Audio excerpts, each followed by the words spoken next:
I don't know about you, but for me, we are squarely into hiking and mountain bike season.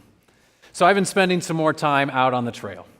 Now, we often think about trails as simply the means to get us from one point to the other.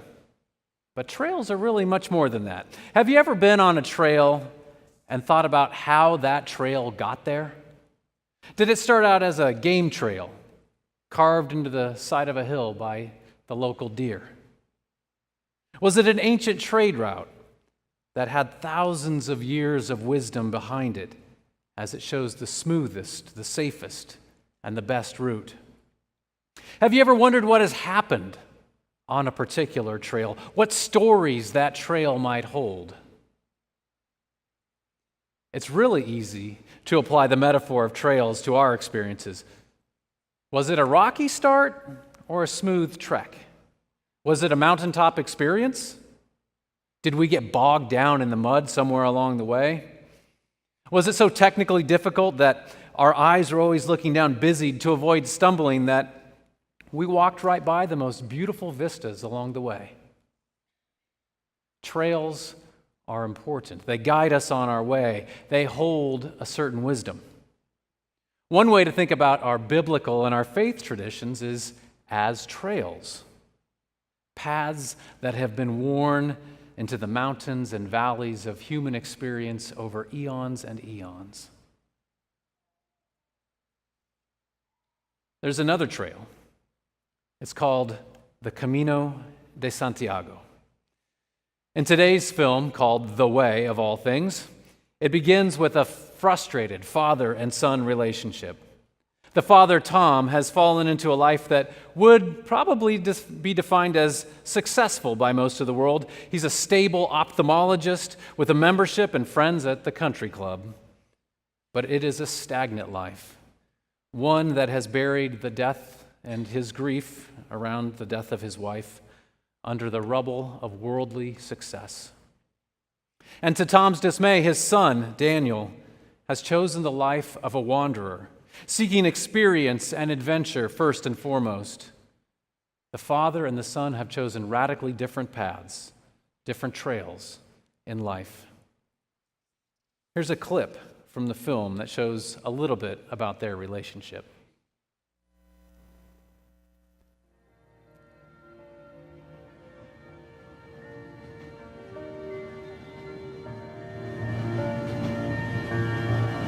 You should fly with me. What? You should fly with me. Yeah, right. Turn the car around, pack a bag, grab your passport, forget your golf clubs. Come on, a father-son trip. It'll be fun. When you coming back? I don't know. So you don't have a plan? We agreed that if I let you take me to the airport, you wouldn't lecture me about how I'm ruining my life. I lied. You know, most people don't have the luxury of just picking up and leaving it all behind, Daniel. Well, I'm not most people. If I don't have your blessing, that's fine. But don't judge this. Don't judge me. My life here might not seem like much to you, but it's the life I choose.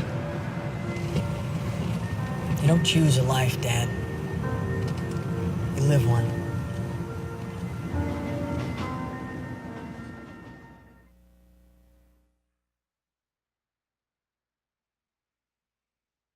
I don't know if you were able to tell, but the father is reflecting back on a conversation that he had had with his son. The son was off for the Camino de Santiago, the way of St. James. It is a pilgrimage route that begins in southern France, goes through the Basque country and the north of Spain to the shrine of the Apostle of St. James. Every year, hundreds of thousands of people walk, bike, and ride this way, this ancient path. They do it as a way to find meaning, as a way to carry their prayers, to build relationships, to serve God. The Camino, which can also rightly be translated as the way, ends at that shrine of St. James in Santiago de Compostela. But the main pilgrimage route to Santiago follows an earlier Roman trade route, which continues all the way to the Atlantic Ocean ending at Cape Finisterre. Now, if you know a little bit of Latin, you know that finis, terre, means end of land or end of the earth in Latin. Tuck that away. That's going to come up a little bit later, the end of the earth. But back to the film. Daniel heads his way. He goes to the Camino, but he's tragically killed on his very first day of pilgrimage. The clip we just saw was a flashback as his father is going to France to retrieve his son's body and bring him home. And this is where the father's path is rerouted. Whether out of grief or homage, the father, Tom, is drawn to pick up his son's pack and finish his son's walk with the intent to scatter his ashes along the way. A fallen Roman Catholic, Tom makes it clear that he's not doing this for religious reasons. But isn't it amazing what can happen along the way? Like most good travel stories, Tom meets a cast of characters along the way. Each character brings with them something that weighs them down, their stated reason for walking the way, the Camino. Of course, Tom is in deep grief about the loss of his son. He's angry, and he always walks with a driving force that puts him at least 20 paces in front of everybody else. And when the time seems right, he will simply stop and scatter some ashes to blow in the wind. One of his traveling companions is Joost, an aimless and overweight Dutchman who hides his insecurities behind Dutch pride and partying. Joost says, that he walks the way of St. James because he wants to fit into his old suit for his brother's wedding, with the hope that his wife will again find him physically attractive. Jack is another person on this travel. He's an arrogant Irish writer. He says he doesn't believe a word of all this religious hocus pocus, yet he walks the path anyway, with the hope that it will cure his writer's block. Sarah can't stop smoking. And in between puffs from her countless cigarettes, she says she walks on a way of recovery. She's trying to quit. Self-improvement at its best. Each one of them wants to let go of something, release some part of themselves or their past that will not let them go. But each also has a much deeper reason than the one they have stated. What path are you on? What path are we on? Where are we pilgriming towards? We're all here today because we're walking some sort of path, or at least striving to walk some sort of path. I would wager that most of us are like Joost, working through some insecurities, or like Jack, claiming we don't believe, but hoping that if we go through the motions, we just might find something to center us, something that might light a flame, a passion deep within. Some of us might be like Sarah, and our outward dependence on something is only a reflection of our inward pain or hurt. On one hand, we see that there are many ways in which we can be flawed as human beings. On the other hand, we see that there are many ways to be and to become believers. In the scripture today, Jesus is having one of his final conversations with the disciples. It's just after he's washed their feet and he's explaining some things, and the disciples, kind of like usual, aren't getting it. Jesus is telling them he's only going to be with them for a little bit longer, and they are confused and rattled. They don't know up from down. And Jesus is trying to comfort them somehow. And he comforts them by telling them that even though he's no longer going to be with them to physically guide them, to be in front of them, if they believe in him, if they put their trust in him, they will find their way. Now, often this scripture is interpreted as a definition of some heavenly home and how to get there. But there is a lot more here. When Jesus refers to his Father's house, it's much more than an address. It is oikia, Oikia is both place and relationship. Oikia is household, not just a house. Jesus is saying that if you believe, you're going to get much more than a room reservation. You're going to take part in God's household. And that when Jesus says that he is the way to this oikia, he's not giving turn-by-turn directions to a place on the map. He is inviting them into a relationship with him, Jesus, and also God. He's saying that to believe is to trust in him and trust his way. Trust enough to follow it, he says, even when it gets difficult, and it will get difficult. There's a scene in the movie where after trekking for miles and miles, days and days together, this is an 800-kilometer trip, week after week, walking together, getting on one another's nerves, sleeping in doorways and bunkhouses, laughing at random things that happen by the side of the road, Tom decides that he's going to treat the whole gang to individual rooms at a fancy hotel. It's an act of extravagant love.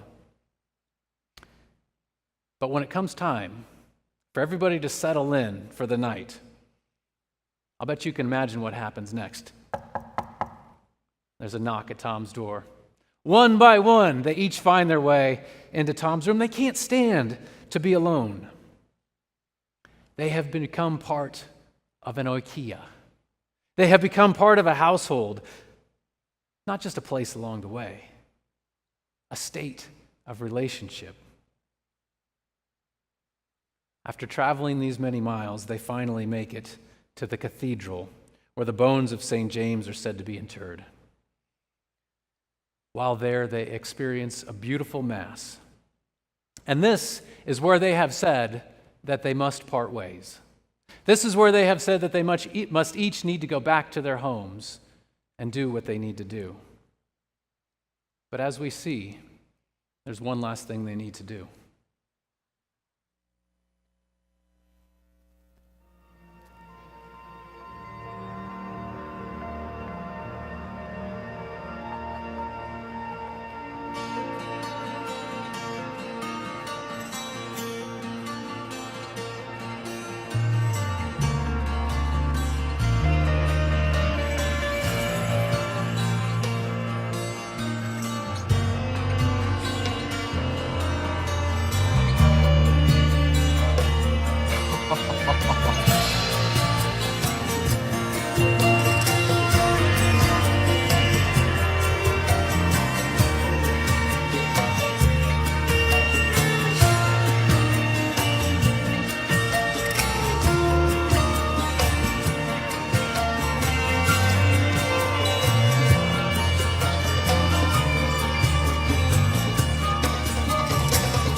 Writers, they always want the last word. But this?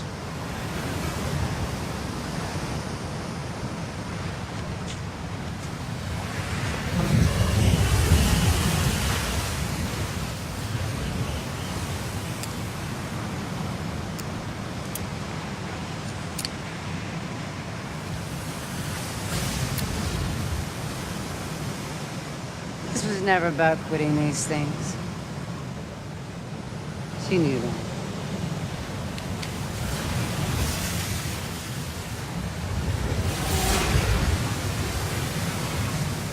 I needed a new shoot anyway.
They walked to the end of the earth, Cape Finisterre. They did it for one another. They realized along the way that to come to peace, to find the way, that they needed to let go of their obsession with their imperfections. That it wasn't really about solving writer's block or quitting smoking or slimming down to fit into a new suit or even to spread those ashes. It was about the way. It was about finding the way, learning the way, walking the way together. And that makes me think about our way together. This film was very evocative for me. I hope that you might take the time to watch it. It's on Netflix, The Way. It's pretty easy to remember. It was very evocative for me because it reminded me of our community of faith and many communities of faith. It reminded me of how we strive to walk Jesus' way together as well. It reminded me of how we carry one another when times get difficult. How we pick one another up off the trail when we get hurt. How we love one another even when we act unlovable. How we confess and apologize when we are wrong, and how we forgive when we are wronged. We do these things because we're on Jesus' way. It reminds me of our way because we also want to bring others into this caravan of goodwill and struggle and love. We open our doors and we say that we're open to all. We're considering expanding our building so we can reach out and invite even more people and make this caravan even bigger, this way of service and love that we have discovered. We are on this way together as we make decisions about the road that we're going to take, or even whether we're going to blaze a new trail. We wonder because we're trying to be good followers of Jesus' way. That's who we want to follow. We do these things in faith.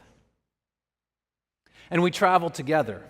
We travel together when times are bad and it all feels uphill and rocky and rainy. When we're drenched to the bone and our bellies are empty and our hearts yearn to be filled. When we're hungry for the good news that home is just around the corner. We do these things because we're on Jesus' way. And we travel this way together when times are good, when the vistas are clear and we see effortlessly into the horizon. When we're walking downhill and our bellies are full and our hearts right along with them. We have such good times on the way together. We do these things because we are on Jesus' way. Yes. We do these things because we are on Jesus' way. Onward we go.